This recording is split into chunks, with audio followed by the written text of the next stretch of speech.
This is KGW News at noon. Today, an Idaho grand jury indicted the man accused of murdering 4 University of Idaho students. Hello, everyone. Thank you for joining us. I'm Brenda Braxton. Brian Kohberger's next court appearance is set for Monday. At that time, he'll likely enter a plea. Last November, Xana Kernodle, Ethan Chapin, Kaylee Gonzalez, and Madison Mogan lost their lives. The 4 students were found stabbed to death in their off-campus home in Moscow. At the time, Kohberger was a grad student in criminal justice at WSU in Pullman. He's accused of breaking into the student's home. Investigators say DNA retrieved from the scene ties Kohberger to the crime, but they haven't revealed a possible motive. Today, the Latah County District Clerk told our sister station in Spokane Kohberger was indicted on all charges. That means the grand jury believes there's sufficient evidence for this case to go to trial. Later today, the court is expected to release more information. We'll update you on air and online.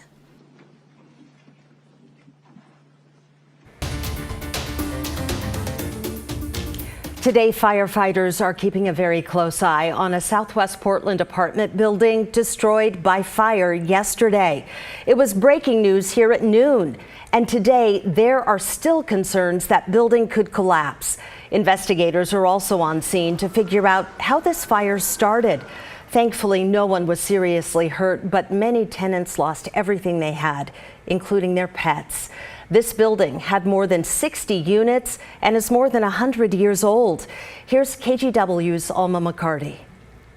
Billowing smoke that covered the roadway, flames erupting from the roof, and onlookers standing by in shock in and around the May Apartments on Southwest Taylor and 14th. We went down to the 3rd floor. It looked like it was coming out from there, and it's pretty darn scary. So we all evacuated the building, and then we watched the flames just burst open.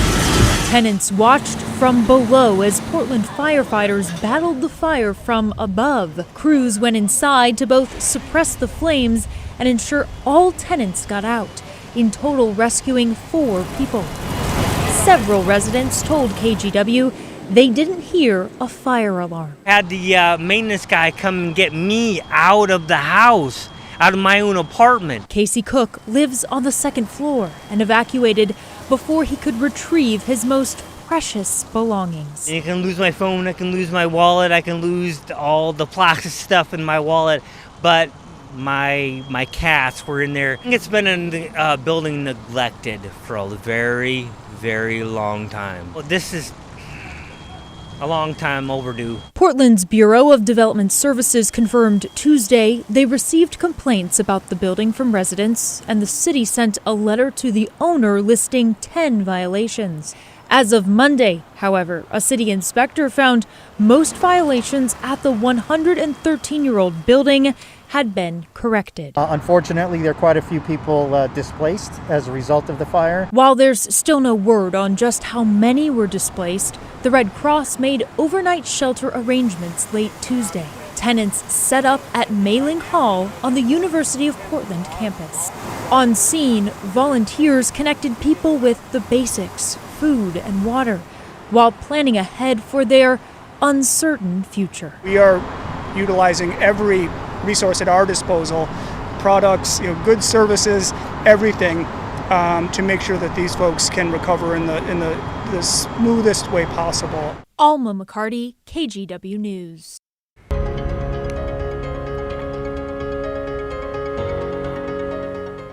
Oh, we are just a couple weeks away from Memorial Day, which is considered the unofficial start of the summer travel season. AAA predicting more than 37 million Americans will take a road trip over the holiday weekend. That's 6% more than last year.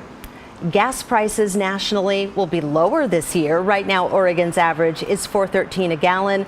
A year ago, It was 5:06, so it's moving in the right direction.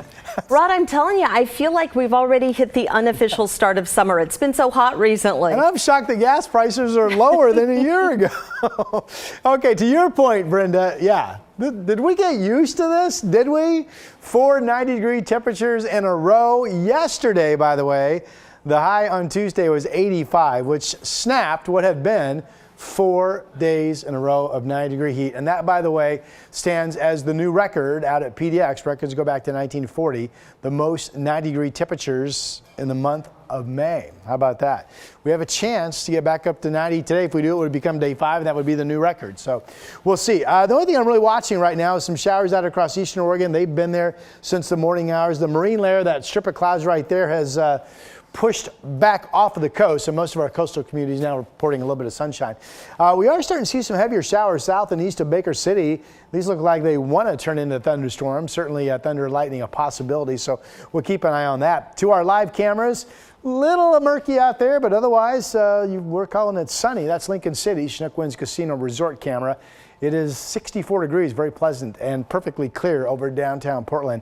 We're up to 76. That's right in the wheelhouse. Potentially being up to around 90 for a high. I'm going to say 89 at 4 p.m., but clearly we could get up to 90 and then still 82 at 8 o'clock. This is likely the final chance we will have this week of being up to around 90. Next week, we may not even hit 80. Changes are coming in my 7-day forecast. Brenda? All right, I like the way that sounds. Thank you, sir. Multnomah County still counting ballots from Tuesday's special election, but here's where things stand this noon. A proposed capital gains tax is failing. It would have helped renters pay for a lawyer when they're facing eviction. So far, 82% of voters are saying no. Voters renewed the Portland Children's Levy for the 4th time. And in the Multnomah County Commissioner's race, former Nike executive Julia Brim Edwards has a firm lead in District 3 with 58% support. And then in the race for Portland School Board Zone 3, retired elementary school teacher Patty Sullivan is in the lead with 56% of the vote. In West Lynn, the youngest person ever to become mayor is winning in a landslide. You may remember Roy Bialotoski. The 23-year-old was appointed interim mayor back in January. He took over after former Mayor Jules Walters resigned to represent District 37 in the state legislature. At last check, he has 80% of the vote. We'll keep you updated. Of course, those are just a few of the election highlights. If you'd like to hear more, go to our website. You can also get results right now by taking a picture of the QR code in the right-hand corner of your screen. That will take you to KGW's election coverage. Now to Salem, where the Republican Senate walkout is in its 12th day. Democrats will try to get a quorum tomorrow, but there are no guarantees. 4 GOP senators have now racked up enough unexcused absences to disqualify them for running for re-election. The latest is Cedric Hayden from Fall Creek. A new law prevents any lawmaker with 10 unexcused absences from seeking office the following term. Republicans say they'll challenge that in court. They also say they're boycotting the session because bills on gun reform and abortion are what they call hyper-partisan. In Olympia, Governor Jay Inslee signed a law making drug possession and public use of drugs in Washington a gross misdemeanor. Both chambers passed that bill yesterday, the first day of the special session. Lawmakers failed to agree on a compromise during the regular session, which meant drug possession would have become legal statewide on July 1st. The new law also creates a diversion program to get people into treatment.